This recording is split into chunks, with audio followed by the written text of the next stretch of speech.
Bonjour et bienvenue sur le podcast One Thing in a French Day. Aujourd'hui, mercredi 23 janvier 2019, l'épisode 1608 s'intitule « Mademoiselle Saint-Germain, quand le passé de Versailles nous embellit au présent ». Première partie. Je m'appelle Laetitia, je suis française, j'habite près de Paris et je vous raconte au travers de ce podcast un petit bout de ma journée. Le texte de ce podcast est disponible en vous abonnant à la newsletter sur www.onethinginafrenchday.com. Mademoiselle Saint-Germain, quand le passé de Versailles nous embellit au présent. Fin novembre, j'ai eu la chance de rencontrer Charles Gracco, le créateur de la marque de cosmétiques française Mademoiselle Saint-Germain. Cette marque utilise les plantes du potager du roi à Versailles dans ses compositions. Charles Gracco m'a accueilli dans ses bureaux à Paris pour un entretien très intéressant, vous allez l'entendre. Cet entretien sera diffusé en 2 parties, la première aujourd'hui et la seconde demain. C'est parti! Bonjour, merci de me recevoir pour les auditeurs de One Thing in French Day. Est-ce que vous pourriez vous présenter s'il vous plaît? Bon, tout d'abord, merci pour l'invitation à parler de Mademoiselle Saint-Germain. Donc, je suis le créateur de la marque. Je m'appelle Charles Gracco. J'ai suivi une formation de pharmacien dans le nord de la France. Et oui, je ne suis pas originaire de Versailles, mais je suis bien originaire du nord. Et en fait, donc j'ai commencé à travailler dans la région parisienne. Et donc, je me suis dit quel était l'endroit le plus agréable pour y vivre. Et j'ai tout de suite trouvé que c'était Versailles. Par sa splendeur, par sa beauté, son lien avec la nature, mais aussi son lien avec l'histoire. Et c'est tout simplement en habitant Versailles et en étant imprégné du patrimoine historique de la ville que j'ai eu l'idée de créer Mademoiselle Saint-Germain. Donc, est-ce que vous pourriez nous présenter cette mystérieuse Mademoiselle Saint-Germain? Alors, Mademoiselle Saint-Germain, c'est la première marque de produits cosmétiques qui va n'utiliser quasiment que des ingrédients français dans sa composition. Aujourd'hui, vous voyez beaucoup de marques travailler le label Made in France, qui veut dire que c'est fabriqué en France. Et bien avec Mademoiselle Saint-Germain, on va plus loin.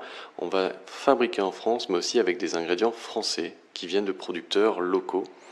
Et notamment pour valoriser notre volonté de mieux consommer et de consommer local, nous nous sommes associés avec le potager du roi de Versailles.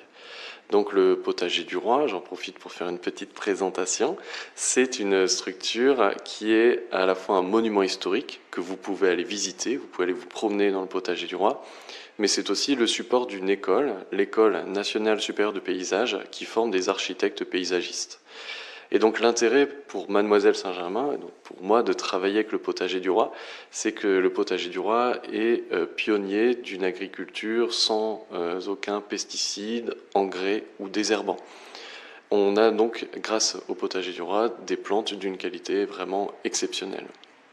Et enfin, le dernier aspect de Mademoiselle Saint-Germain, c'est que j'ai mené plusieurs mois de recherche dans des bibliothèques, dans les archives du château, pour aller retrouver quels étaient les secrets de beauté des grandes dames de la cour.